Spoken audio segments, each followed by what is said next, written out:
This is the Action Movie Guys podcast, bringing you action movie reviews from across the decades, plus box office numbers and insight like never before.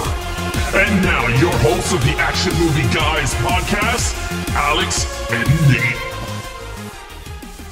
What's up, everyone? Welcome to episode number 174 of the Action Movie Guys podcast. I'm your host, Nate, and my co-host, Alex Figueroa. And this week, me and Alex, we're in our little canoe. We're coming to the end of the river. We right there, brother. We only got 3 more movies. And this week, we're going to be covering a little movie called Ready Player One from 2018. Alex, I know you have seen this. When did you see it? Was it at the theater or just after? Or when's the last time you watched this? I did not see this in the theater run. I did not see in the theater run. But I did when it came out on, was it 4K when it came out? I think it did. 4K was. It was, yeah, 4K was already around. Yeah, I ran out and I picked it up. I was like, okay, let me get my hands on this. And that's the second time I saw it. And I believe I saw it last year for some reason. But I think I remember I did. Yeah, I saw this at the theater twice. Then when it came out on 4K, we had actually just moved into my old apartment and we had just gotten a new 4K TV. So I watched it on there and then I watched it for this. So I haven't seen it in 4 years, but I have seen it. This is my 4th time watching it. Of course, directed by Steven Speilberg, my favorite director. No bias, though. Honestly, gonna score this thing perfectly clean.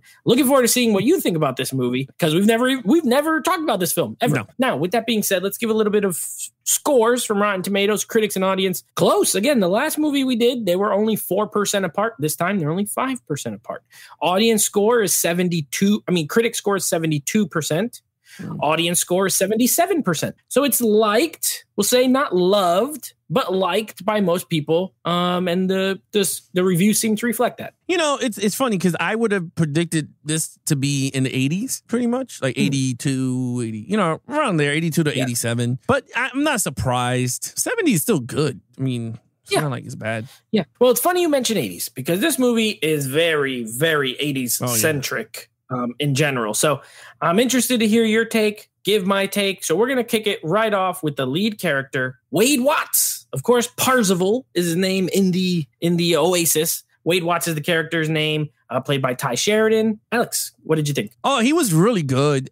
See, again, a story is very well put together when the main character is established. And you got that from the beginning. He was poor and everyone lives in the Oasis. So you got to see that. He narrates his own story like Peter Parker, right? And I thought it was good. I was like, you know what? This is really, really, really, really good. His character is really good. Falls in love with a girl. You like that in these type of stories, right? And there was a goal, right? That I'm not going to talk about because that's storyline, but the storyline fit with this character and the world that Steven Spielberg was building.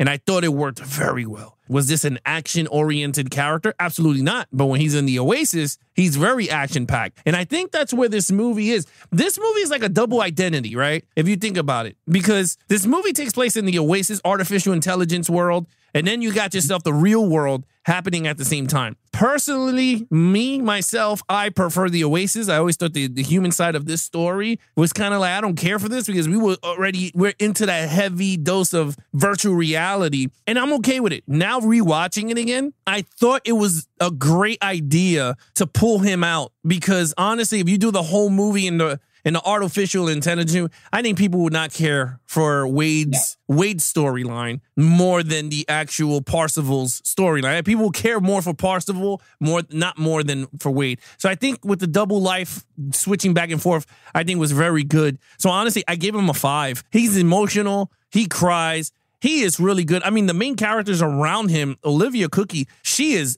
gorgeous. I always liked her. Yeah, she's great in Bates Motel. If you guys have not seen Bates Motel, check her out. She was in there. Awesome TV show. Yeah, so again, I gave it a 5. Yeah, it was good. Look, Ty Sheridan's an actor who I really like. I like him. Good young actor. Really, in everything he's in, he's pretty solid. The first thing I remember seeing him in was this movie called Mud with Matthew McConaughey, and he was really good in that. And he played Cyclops in the newer some of the newer X-Men movies. Yeah, he's good though. He has like that. He's like the young. He seems like a regular person. You know what I mean? Which is a good trait, especially for this role, because in this role he is a regular person who essentially plays video games, right? He's like a gamer. We'll call this gamer. Now, everyone's a gamer in this future, United States. Yeah. He lives in Ohio, in the Stacks, it's called. I like visual representation of the future. in the real world. Spielberg, though, is as far as sci-fi and things, he's always been a kind of an ace at it. So that's not that surprising as far as like the production design and things like that. That being said, I agree with everything you said. I think he gives you enough backstory. You know, his parents are not around. He lives with his aunt. He doesn't like it there. This guy's a jerk, her boyfriend or whatever. He falls in love with a girl who can't relate. Who can't relate to being he's 18 in the movie. Who can't relate to being 18 and falling in love with a girl? And it's relatable, and he's a relatable character. I don't see any particular flaws. I think he's a good hero, and I think he's a good regular person character. And you can't ask for too much more. He's a great lead. I like Parzival. I like him he's a little more confident, I guess, like in the Oasis world. You know what I mean? And in the regular world, I wouldn't say he's shy, but he's not the same. So right. I gave him a 5 as well. I think he's really great. Honestly, I don't have any issues with him. All right. Main villain. Now in this case, it's of course Sorrento. He's a IOI. He's like the CEO kind of character. So corporate overlord. What did you think? I mean, he was really good. Again, he was great for this type of story, right? I mean, he worked with the guy who created the video game and, told everyone that he was like the right foot or whatever he was to the guy. And really, he was just getting him coffee most of the time. But in terms of the storyline, he gave you what you needed for a villain for this type of story against kids. He was really menacing. When his avatar is in the Oasis, he's even worse because he has like all this free credits and all these, he could get his hands on the guns and Millennium Falcons and Godzilla and, their items in their inventory. His is like skyrocketing because he owns the CEO and he worked for the guy. So I bet he had like easy access to all this stuff. So I thought he was really good when he blew up the building because he thought he was there. I'll say, yo, this dude is really an asshole. Like he was just killing everyone so he could get this egg. He killed his aunt. Yeah. Yeah. So I thought for me that warranted a 5 because honestly, this dude shut the entire game for this one kid not to get the stupid egg. Like I was like, who does that? I mean, I was like, that's crazy. So I give him a 5. Yeah. Ben Mendelsohn is a great actor. I love him. Everything he's in, he's like one of the best parts of every single time. For this movie, I think I gave him a 4. I don't disagree with you. I think for the movie, he fits perfect. But he is, at the end of the day, he does blow up. He doesn't blow them up, right? He sends like drones to do it and all this kind of stuff. Yeah. Whatever. He does threaten to shoot children at the end of the movie, which is pretty bad. But at the end of the day, he's a corporate. I'm not crazy about like the corporate type villains. He's right off the bat, you get the backstory when he's in the flashback talking with Mark Rylance character about like the whole thing. And he's like, right away, he's just thinking about money. We can make it in tiers and it could be the bronze tier and and it's not much different than how thing video game companies operate now. You know what I mean? With the microtransactions and it's very fitting. And so, he's a greedy, his main thing is greed, which is not always my favorite driving force, but it is evil. I give him a 4. I think he's great, just under, but that's okay. Action scenes.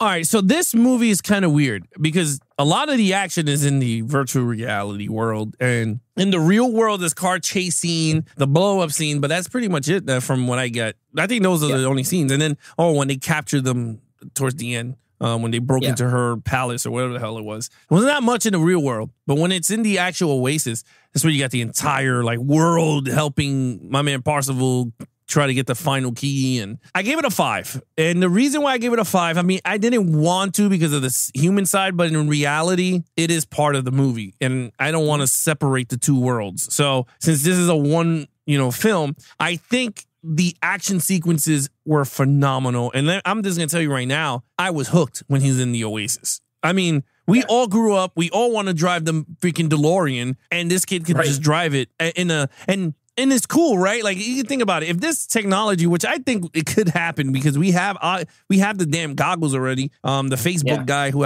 what's it called? Oculus or whatever the hell it's called? Oculus. Yeah. Yeah. So we're close to the Oasis, really. And you mean to tell me that no one will race to like with their favorite cars, like me driving an Ecto 1, you driving whatever car you grew up, the turtle van, like, oh yes, you know what I mean? Like it's crazy. And I saw like almost all the cars that I grew up with in this damn movie. You saw the Batman 1966 Cadillac, right? You saw the DeLorean, you saw the Acura animated bicycle. Oh, that motorcycle's so sick. Yeah, it's so sick. You saw the Tron. I think there was a Tron bike somewhere around there, like an Easter egg.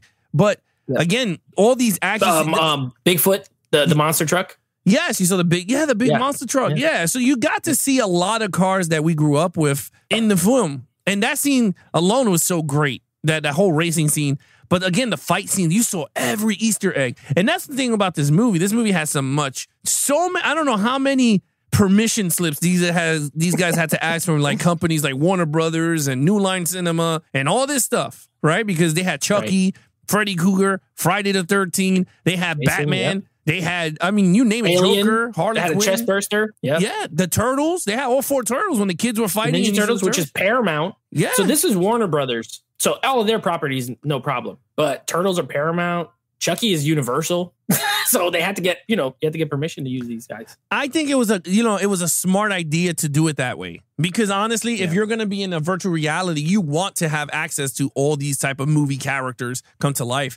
So anyway, imagine if he would have went foop, foop, foop, and he knocked, and it was like Ash's chainsaw in his hand, and he just sliced dudes up. There's a lot of horror references. It was. It would have fit. Yeah, it would have fit. You had the Gear of War gun that she had with the chainsaw and the thing. Goro. Wasn't it? She was dressed as Goro at that one part from Mortal Kombat. And then she had the aliens thing because she played the puppet. Mecha Godzilla. There was Gundams. There was the Iron Giant, which is awesome. Yeah. Yeah, then they had the Zemeckis cube from Back to the Future. Yeah, when he threw it, and the DeLorean, that's Universal's. Yeah, the license. I'm guessing most of the budget was licensing with the music and all the references. Is probably insane. My thing is because I think Spielberg has a lot of pull. That's what I was gonna say, because he's a big time director and he worked on. He did Back to the Future. He was a producer, so they were like, you could use the car and whatever. In terms of the action scene, I gave it a 5. It was great. Yeah, well said. I didn't separate them at all. I just said as a whole. Yeah. And just the race scene at the beginning, I would give a 5. I remember seeing this at the theater for the first time, and I was literally just like, this is my favorite thing. This is my favorite thing.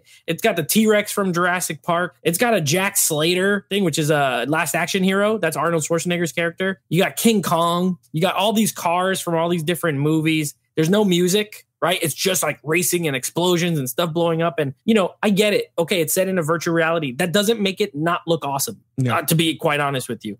And then the last fight in the snow with all the suits and the villains and the turtles pop up, and I was losing my mind. He does a Hadouken on him, when they're fighting. Right. He literally does it. Yeah. And then you got like video game, like Tracer was in this and Ryu was in this. And the references are insane. But I give the action a 5. I've always loved it. I think it is. Yeah, I remember when this came out, a lot of people were like, well, the action scenes are, it's all CGI and it looks like a video game. And I was like, but sir, he is in a video game. So it actually, that's how it's supposed, like, what is it supposed to look like? If you're playing a video, and first of all, don't even tell me about the effects, because if you were sitting at home playing a game that looked like this, you'd be like, this is the best looking video game I ever played in my life.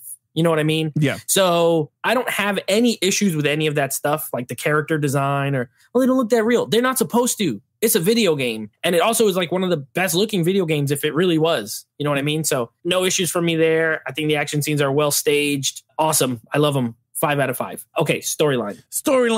Again, it was super strong. And, it's simple. It's a simple storyline. It's a video game. You got to find the 3 Easter eggs and you become rich. That's pretty much, you take over. It's like, it was Willy Wonka and the Chocolate Factory of video games, right? He put out 3 keys, and at the end, whoever gets the keys takes in his entire, kingdom and all his money. So with that said, look, I gave it a 5. I thought it was really good storyline. Even the real world, even with the mixed with the Oasis, I thought everything was very well blended into this movie. I couldn't see no loophole. It was not boring at all. I was really stuck into it. The whole scene with the Shining was even awesome, right? They recreated The Shining with virtual reality. Don't get me started with that. Yeah, that was to me, it worked very well. Genius move. Each board was really well done, put together. I wanted to go into the Oasis and get crazy. Like, I thought it was really good. But again, other than that, 5 out of 5. Yeah, the Shining scene is literally my favorite scene of the whole movie. I couldn't believe it. I'm like, there's no way in this movie they're going to go into The Shining. And as soon as they go in the thing and the music starts playing, I'm like, stop. I went to see this with my cousin. Shout out Beckish Patreon, and I wanted to just punch her. I'm like, I'm going to punch you so hard. I'm too excited. This is awesome. You know what I mean? So I love that scene, and it's mixed, right? Because the twins are real. That scene's kind of mixed more than the other scenes. Like it looks like real, like they're on the set, and then they're CGI characters. It's so freaking good. Beyond that, I agree. The story is straightforward and simple, but it is engaging. This is what you want. You know what I mean? Like, I don't get how everyone doesn't love this movie. And obviously there's no movie that everyone on earth loves. But as a person who loves movies, I think if you love pop culture, if you love movies, if you love video games, if you love music, this is a movie you like probably will love. You know what I mean? It has awesome 80s soundtrack. You know, all the song choices are great. It has so many references. Even if you only get half of them, you'll have a great time like catching the references. You know what I mean? And it's pop culture and all that weighs so heavy. And I am such a fan of pop culture in general. Yeah. Like we do a movie show, but I love music. I love sports. I love video games. I'm not a gamer anymore, but I love old school video games. And so like this for me, it's almost like this was made for me. And I feel like there's a lot of other people that apparently the book is better. I know the guy who wrote the book wrote the movie too. He did the screenplay, Ernest Cline. So, but whatever. I never read the book. And to me, I feel like this movie was made for me. The storyline's great. 5 out of 5.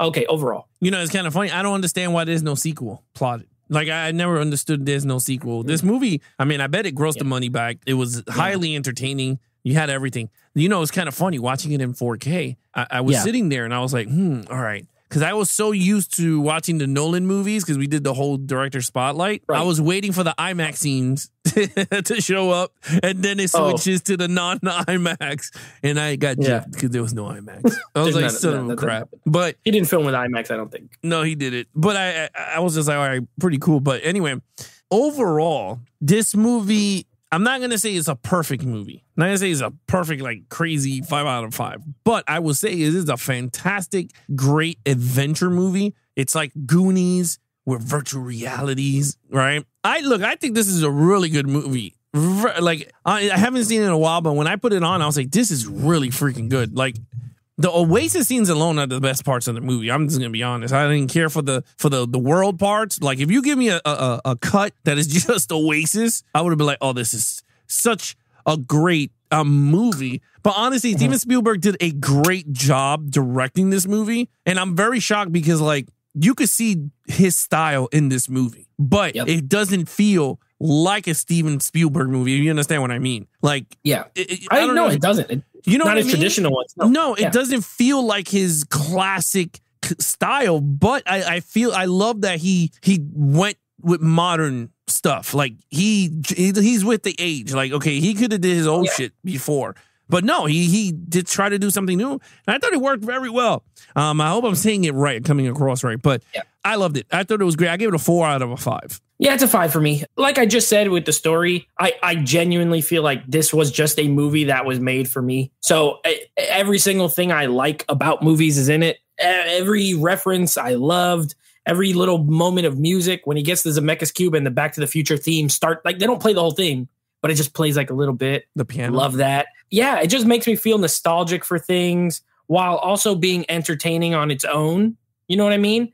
It didn't need the reference. They could have made up all characters, made up all things, you know, but the holy hand grenade, like there's so many references that it makes it cool. You know, there are movies that do references and they do them wrong. I think like Space Jam: A New Legacy, you know what I mean? Where they felt forced. It doesn't really feel forced here because of the way they explain why that is that, you know, the way it is. Like the creator of this world is someone who is obsessed with pop culture, especially 80s pop culture. And so he's going to include things he loves in this world that he created. And so it makes perfect sense. You know what I mean? Like it fits. I didn't feel annoyed by it ever. To me, I remember when I came out in 2018, it was my number 1 movie that year. I gave it a 10 out of 10.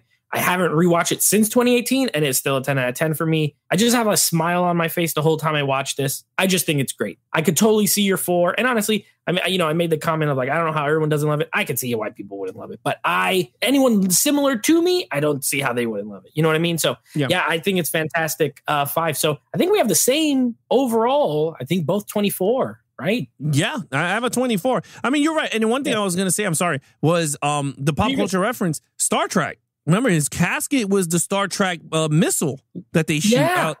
Was it torpedo? I think it's a torpedo, or I forgot what the name of it is. But his coffin is the actual Star Trek torpedo that they shoot out like a coffin when someone dies. I'm thinking Spielberg called in a bunch of favors, like because it says the budget was 175 million, between 155 and 175, and it grossed almost 583 or 584. Okay. So it made money. It wasn't like the biggest hit, but it made money. But with that budget, he must have called in some favor. He was like, hey, listen, Warner Brothers can use their own stuff. You don't got to pay for that. But like, he produced Back to the Future. He's like, hey, look, we're going to get this, And I think, didn't Alan Silvestri do the score for this too? I believe he did. The music is great. Like the original score for Ready Player One is awesome too. Yeah. Great film. So we both give it Alan Silvestri. He's the one that did Back to the Future. Exactly. So he could use his theme anyway. Yeah, it's his music. Yeah, pretty much. I thought it was cool. So we both give it a 24 out of 25. Yep. Your 4 is on the overall, my 4 on the villain, but otherwise pretty much 5s across the board. All right. So moving through the river of time now, Alex, I think you're gonna get pretty excited when I tell you what we got coming up next week. What we got? So first, we're wrapping up. I'm pretty excited for this. We're wrapping up Bond. Roger Moore, A View to a Kill. Okay, I'm ready to be done with it. I'm ready to not the 7 weeks of Bond films, but fine. This is a movie I have not seen since the theater. Okay, but I loved it, and I'm very excited to watch it again. It's a little movie with your boy Carl Urban. It's called Dredd. Oh, baby. And, we're going to be doing a little bit of Dredd. So I remember thinking this movie was really badass when I saw it at the theater, but I just, I never, me, I don't rewatch movies that frequently anyway. I wait 7 to 10 years. So I haven't seen it in a while.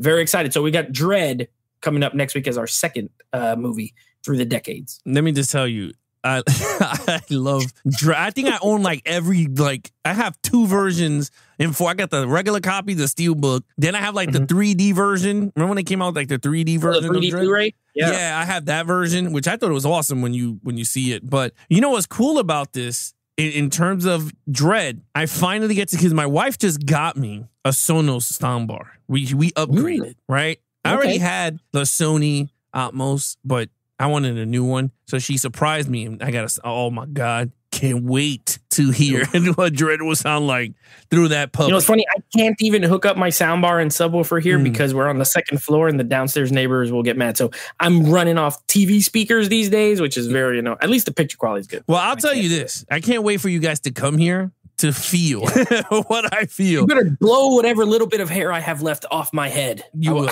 Oh, you will. Blown away. The highest coding that I could do now is DTS, bro. DTS IMAX. I was like, what is this? DTSX? Yeah. Oh, that's the best. I was watching Dunkirk and it was like DTS around 5.1. I went, what is this? In the Batman? I was like, this is amazing. Anyway, what is this? You're into Voldemort. Yeah, but I thought this was great. Anyway, but I just can't wait because Dredd is one of my movies. I can't wait to go back and watch it. I wanted a sequel so bad, and I still do. I hope I don't hate it. Yeah, you never know. You might. I hope I don't hate it. But I never know it. All I remember is that one scene when he goes, "Mama, I'm coming for you." That's all you need to remember. Yeah, that's all I remember. He was like, "You are the law. No, I'm the law." Anyway, with that said, you want to follow us on our social media accounts, please follow Nate over on Instagram at Netflix Reviews. Check out the podcast with him and his friends called Netflix Movie Reviews. Anything action movie guys, head over to youtube.com/Geeks and Flicks for the video version of the podcast, or just head over to our official website at www.geeksandflicks.com for anything and all podcast related videos and audios. And then of course we have our merch store where you guys can purchase Geeks and Flicks merchandise and action movie guys merchandise. I'm going to add some new stuff also. I'm going to start working on some stuff. And then of course, if you guys want to join the Patreon and watch us behind the scenes, hang out with us, talk to us while we're actually doing the podcast, you're more than welcome to. All you got to do is go to www.geeksandflicks.com. Other than that, he is your host, Nate from Netflix Reviews. I'm his co-host, Alex Figueroa. Be awesome to each other and geek out.